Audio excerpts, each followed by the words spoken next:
Right now, millions of people online believe something dramatic is about to happen in Jerusalem. According to viral clips, podcasts, and endless discussions on social media, Jews are secretly preparing to rebuild the Third Temple. Some say this could ignite a global religious conflict. Others claim it will trigger the end times. The idea has spread so quickly that many people now assume it must be based on some hidden truth. But before we accept dramatic conclusions, we need to slow down and ask a much better question. Where did this idea suddenly come from? And what do the scriptures actually say about the temple? My name is the Prophet 33, and I bring you the Word of God. The reason I wear a mask is because I am persecuted in my country for my faith. This mask protects my life. Let's continue.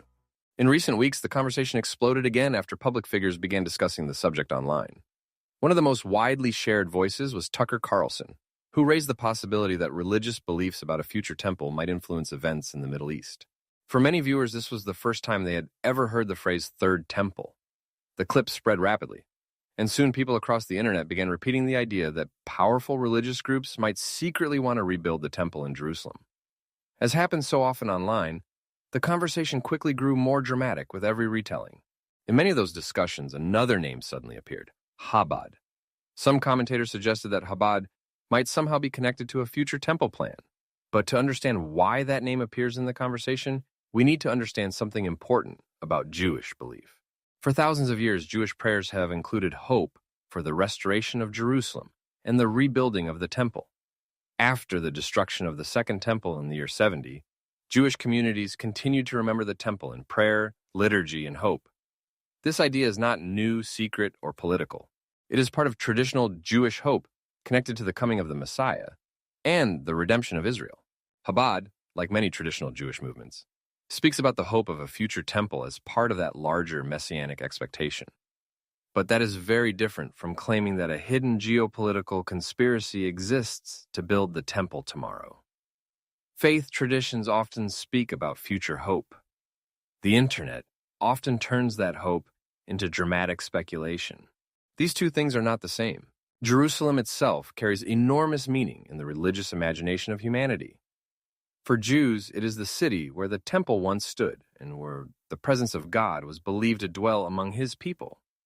For Christians, it is the city where Yeshua taught, suffered, and rose again. For Muslims, it contains one of their most sacred sites. Because of this unique spiritual history, Jerusalem often becomes a symbol far larger than a physical city. People project onto it their hopes, fears, and prophetic expectations. But if we truly want to understand the temple, we cannot rely on internet speculation or viral headlines. We have to return to the scriptures themselves. Because when we open the Bible, we discover that the story of the temple is much bigger and much deeper than modern conspiracy theories. One of the most fascinating passages about the temple appears in the final chapters of the book of Ezekiel. The prophet describes the temple with extraordinary detail. Gates, courtyards, chambers, measurements, and priestly duties are all carefully described. The description is so specific that many readers say it feels almost like an architectural blueprint. I want to take a moment to thank everyone who has already become a channel member through YouTube memberships. Your support truly helps me continue creating this content and building a spiritually meaningful community. If you feel connected and would like to support the vision, you can join by clicking the link in the description. It's simple, secure, and handled directly by YouTube. Thank you for being part of this journey. What makes Ezekiel's vision so intriguing is that it does not match either of the temples that once stood in Jerusalem. Solomon's temple had a different structure. The Second Temple, which stood during the time of Yeshua, also looked different. Ezekiel's temple seems to describe something that has never existed in history. That is why readers for centuries have asked the same question. Was Ezekiel describing a symbolic vision or a temple that still belongs to the future? The context of Ezekiel's prophecy is also important. Ezekiel was writing while the Jewish people were living in exile in Babylon. Jerusalem had been destroyed. The temple lay in ruins.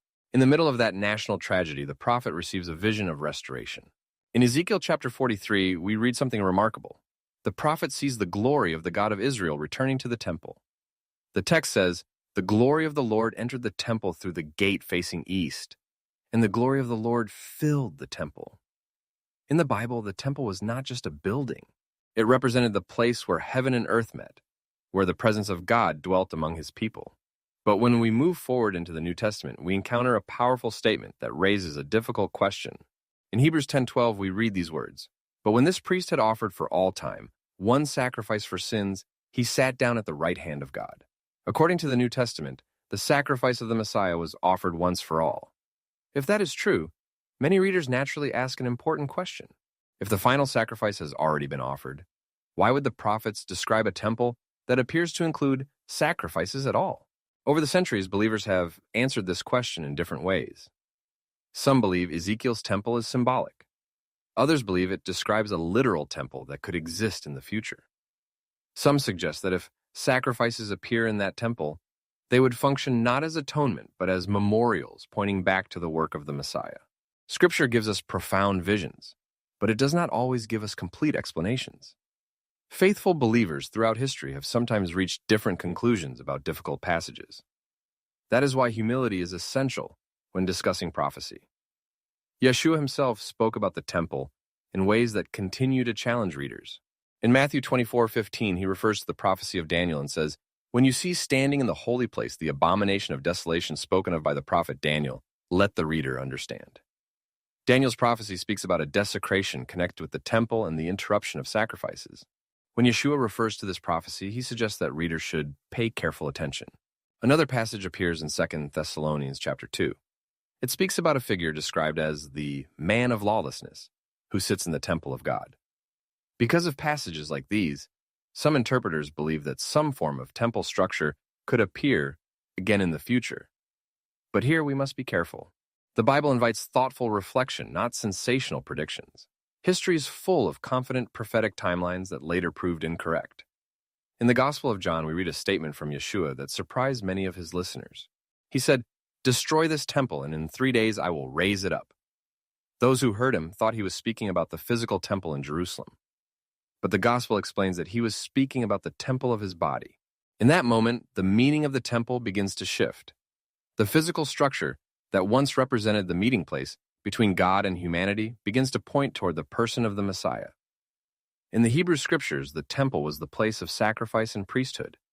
In the New Testament, those roles are fulfilled in the Messiah. He becomes the sacrifice and the mediator between God and humanity. This reveals something remarkable about the entire biblical story. The temple was always pointing beyond itself. The sacrifices pointed toward a greater sacrifice. The priesthood pointed toward a greater priest. The dwelling place of God among his people pointed toward the Messiah himself. Because of this, the heart of the gospel does not depend on the construction of a building. The heart of the gospel is the Messiah, who gave himself once for all.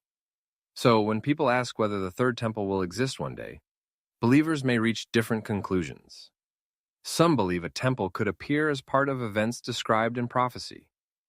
Others remain cautious, but almost all agree on one central truth.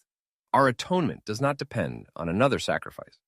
According to the New Testament, the sacrifice of the Messiah has already accomplished what the temple sacrifices could only point toward. So when we hear dramatic claims about secret plans to rebuild the temple, wisdom invites us to pause. The internet thrives on dramatic narratives. Scripture invites careful study. The Bible does speak about Jerusalem, it does speak about the temple, and it speaks about a future restoration that we may not yet fully understand. But the center of the story is not a building. The center of the story is the Messiah. Buildings may rise and fall throughout history. Empires come and go. But the work of the Messiah stands forever. And perhaps the most faithful response to the question of the third temple is humility. We acknowledge what Scripture says, we admit what we do not yet fully understand, and we keep our eyes fixed on the one who said that something greater than the temple is here. If you've made it this far, thank you for watching and being part of this journey with me. Now I invite you to check out this recommended video right here. And if you're hungry for more eye-opening content, hit the subscribe button, and let's keep learning together.